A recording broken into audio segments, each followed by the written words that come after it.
السلام علیکم ورحمۃ اللہ وبرکاتہ۔ اتر کر ہرا سے سوئے قوم آیا، ایک نسخہ کیمیا ساتھ لایا۔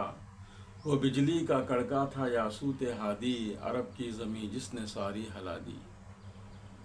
اللہم صلی علی محمد عبدک و رسولک النبی الامی۔ بسم اللہ الرحمن الرحیم۔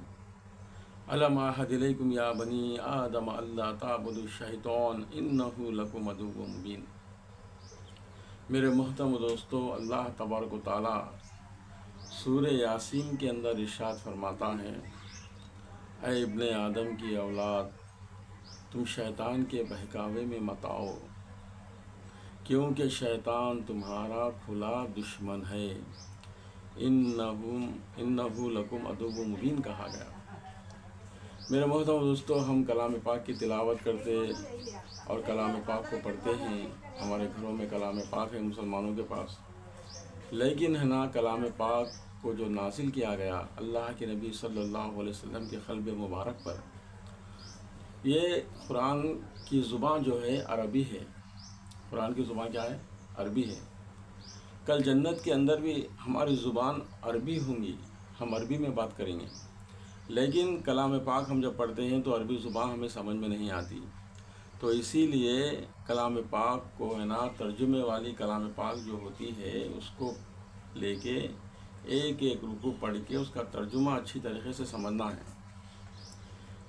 ترجمہ پڑھنے کے بعد ایمان اپنا تازہ ہوگا، اللہ کی وحدانیت اور پیارے نبی صلی اللہ علیہ وسلم کی تعلیمات، اللہ تعالیٰ کا حکم اور پیارے نبی کا طریقہ کیا ہے، اللہ تعالیٰ ہم سے کیا فرما رہے، یہ ہمیں معلوم ہوگا۔ ہم سراسری طور پہ پڑھ لیتے رکھ دیتے خالی۔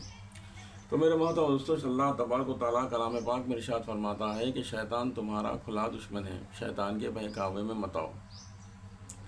شیطان تو یہ چاہتا ہے کہ تم ہے نا جنت میں مت جاؤ، شیطان ہے نا جنت سے روکتا ہے، اس لیے انسان کو جھگڑوں میں، لڑائیوں میں، غیبتوں میں، ساری چیزوں میں جو سو کیا ہے لگا دیا ہے شیطان، ساری چیزوں کے اندر لگے ہوئے ہیں ہم۔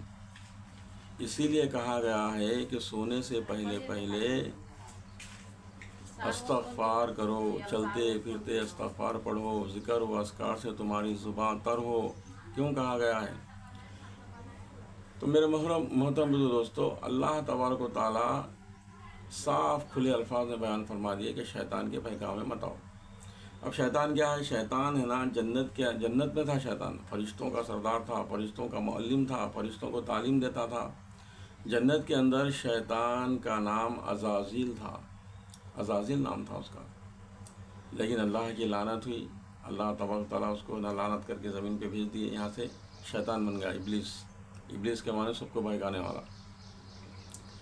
تو میرے محترم دوستو، ایک مرتبہ میرے پیارے آقا صلی اللہ علیہ وسلم مسجد نبوی میں بیٹھے ہوئے ہیں، شیطان حاضر ہوتا ہے، ہونے کے بعد میرے نبی سے فرماتا ہے، اے محمد صلی اللہ علیہ وسلم، میں تمہاری امت کو جنت میں جانے نہیں دوں گا، جہنم میں ڈھکیل دوں گا۔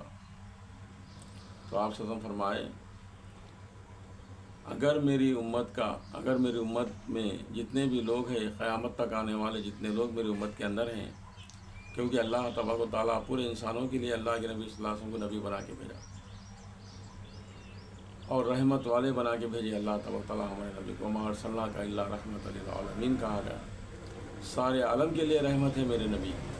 تو کیسا چاہتے کہ ان کی امت جہنم کے اندر ہو جائے؟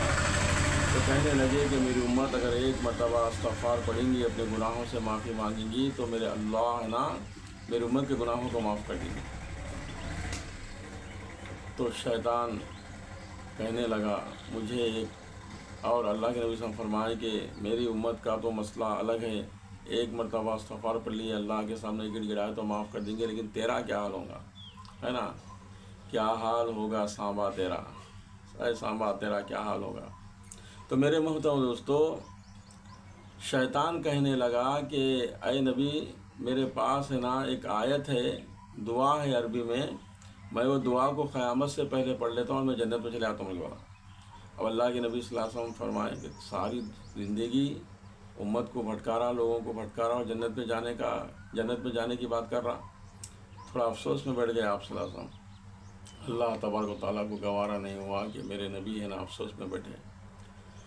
اللہ تبارک تعالیٰ جبرائیل امین کو بھیجے اور فرمائے، جبرائیل السلام آئے، آنے کے بعد سلام عرض کیے، یا رسول اللہ السلام علیکم یا رسول اللہ۔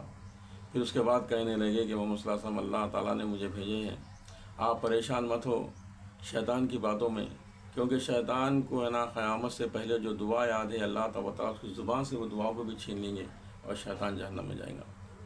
تو میرے محترم دوستو، شیطان کے بہکاؤ میں آنے کا نہیں ہے، ہمیشہ ذکر و اذکار میں رہنا ہے، نمازوں کی پابندی کرنا ہے، کلام پاک کی تلاوت، حضور پاک صلی اللہ علیہ وسلم پہ کثرت کے ساتھ درود شریف پڑھنا ہے۔ یہ ہماری زندگی میں ہونا چاہیے۔ ہمارے کاروبار کے اندر جا رہے تو ذکر کے ساتھ جاؤ، کہیں جا رہے کسی کو اگر کسی سے بات کرے تو اچھی بات کہو، اچھا مشورہ دو۔ یہ چیزیں ہمارے ساتھ آنے والی ہیں، یہ چیزیں ہی ہمارے ساتھ آنے والی ہے، دنیا کی کوئی دولت ہمارے ساتھ نہیں آنے والی ہے۔ السلام علیکم ورحمۃ اللہ وبرکاتہ۔ دعاؤں میں ضرور یاد رکھنا۔